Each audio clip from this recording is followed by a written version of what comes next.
Halo semua, kali ini saya akan membahas tentang implementasi organisasi berkas indeks sekuensial, yang dimana akan berfokus pada prime dan overflow data area. Oke, saya ingin memperkenalkan diri dahulu. Nama saya Meiza Lorenza, dari semester 7, jurusan Informatika, dari Universitas Widya Dharma, Pontianak. Oke, kita akan lanjut pada materi. Untuk itu, kita harus mengetahui apa itu organisasi berkas indeks sekuensial. Secara teoritis, organisasi berkas indeks sekuensial itu adalah berkas atau file yang tersusun sedemikian rupa hingga dapat diakses secara sekuensial atau urutan maupun secara direct atau langsung, atau kombinasi keduanya. Nah, dari sini kita simpulkan bahwa berkas indeks sekuensial ini merupakan kombinasi dari berkas sekuensial dan berkas relatif. Oke, untuk jenis akses berkas indeks sekuensial terdapat dua macam. Yang pertama itu ada akses sekuensial. Yang pertama yaitu suatu cara pengaksesan record yang didahului pengaksesan record-record di depannya. Contohnya pada magnetic type. Yang kedua, ada akses direct, adalah suatu cara pengaksesan record yang langsung tanpa mengakses seluruh record yang ada. Contohnya pada magnetic disk. Untuk struktur berkas indeks sekuensial, ada dua, yaitu ada indeks dan data.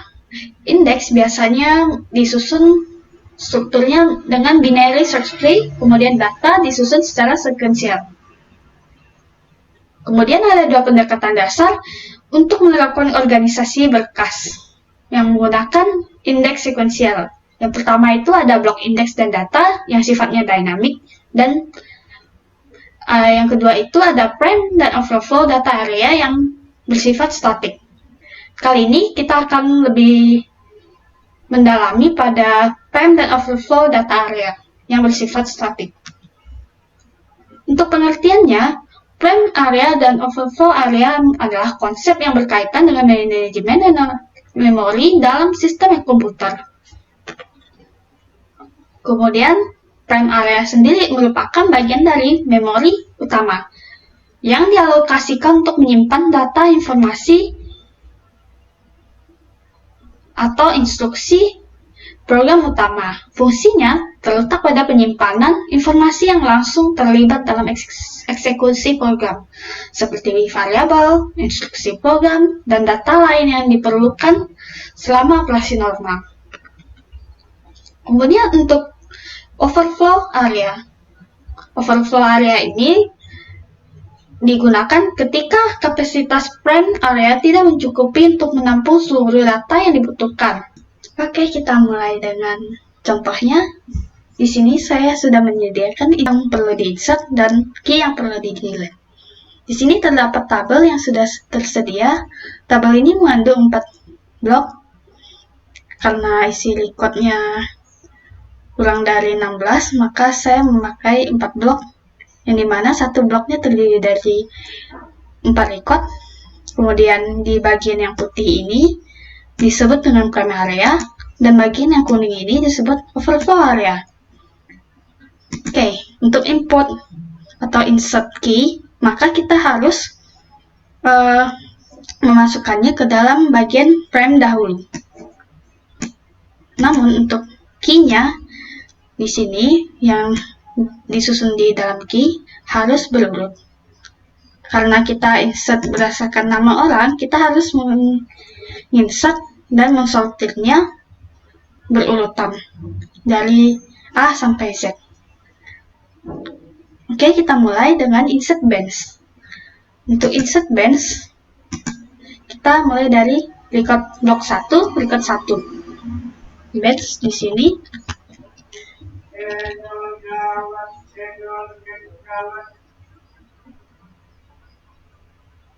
Kemudian insert ANA. Untuk insert ANA, kita harus urutkan lagi, yang dimana ANA seharusnya sebelum bands, maka bands turun.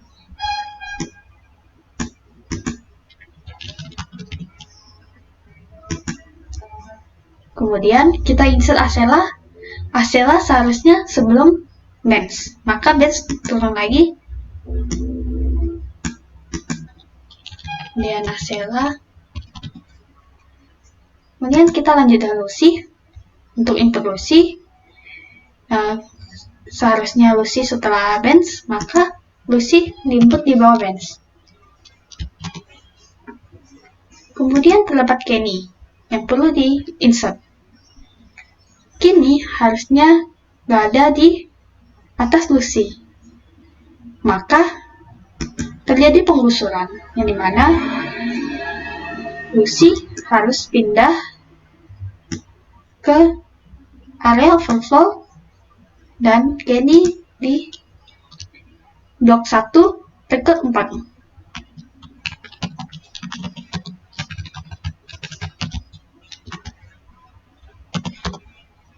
Kemudian Kenny menunjuk pada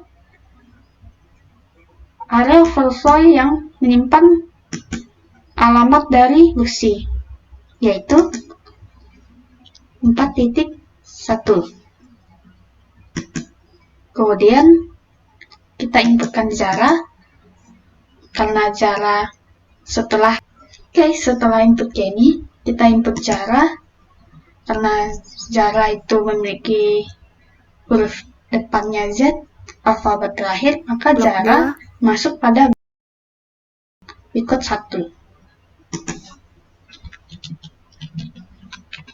Selanjutnya, kita insert key Abel.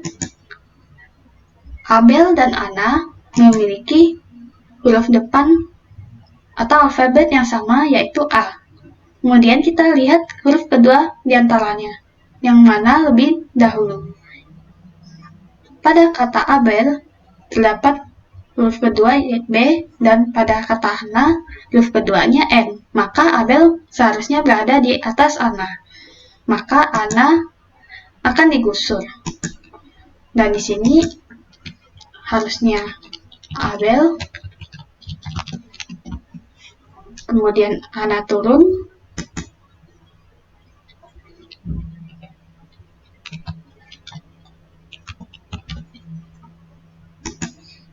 kemudian di sini Acela,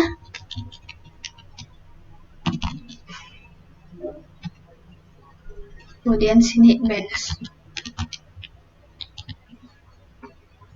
Karena tadi di sini itu Kenny yang mengandung pointer 4.1, maka Kenny akan turun pada area overflow.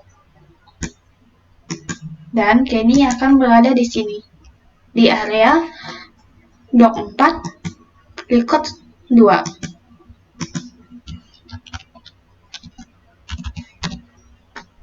Dan pointernya akan ikut ke bawah. Kemudian di area dan Benz, karena Benz merupakan record terakhir pada blok 1, maka Benz menunjuk pada Kenny. Kenny berada di blok 4, record 1, yaitu 4.1.2. Kemudian insert pun selesai dilakukan. Dan untuk pembacaannya, kita mulai dari sini, dari Abel, Anna, Acela, Benz, kemudian yang mengandung pointer overflow yang mengarah kepada blok 4, record 2, Kenny, kemudian Kenny mengandung point of overflow juga, menunjuk pada blok 4, record pertama, Lucy, kemudian dilanjutkan dengan Zara. Oke, untuk delete key,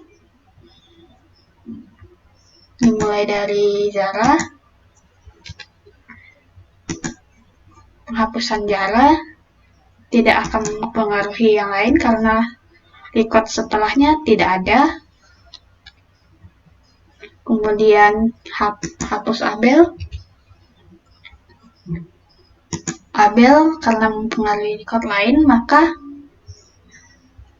ketika Abel dihapus, Anna Asela dan Benz akan naik. Akan naik posisinya. Dan Benz yang mengandung 4.2 dan pointer 4.2 yang ditunjuk akan naik, yaitu Kenny akan naik pada area prime dan pointernya harus dihapus.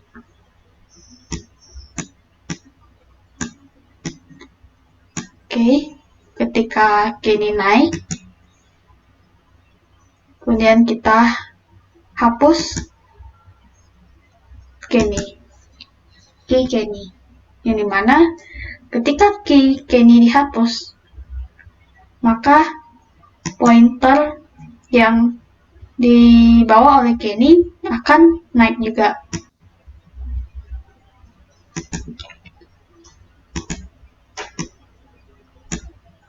Dan pointernya dihapus. Dan berikut adalah hasil akhir dari delete key. Sekian penjelasan dari saya. Semoga video ini bermanfaat bagi teman-teman. Dan terima kasih atas sekian penjelasan dari saya. Semoga video ini bermanfaat bagi teman-teman yang sedang belajar. Dan mohon maaf jika terdapat kesalahan-kesalahan dalam pengucapan atau kata-kata saya. Kemudian selanjutnya kita hapus key Lucy. Karena setelah key Lucy tidak ada record, maka key Lucy tidak akan mempengaruhi struktur record atau struktur key. Ini adalah hasil dari delete. Sekian video dari saya. Semoga video saya bermanfaat bagi teman-teman yang sedang belajar. Terima kasih sudah menonton video ini dan sudah menyimak. Mohon maaf jika terdapat kesalahan kata atau tutur bahasa yang tidak mengenakan.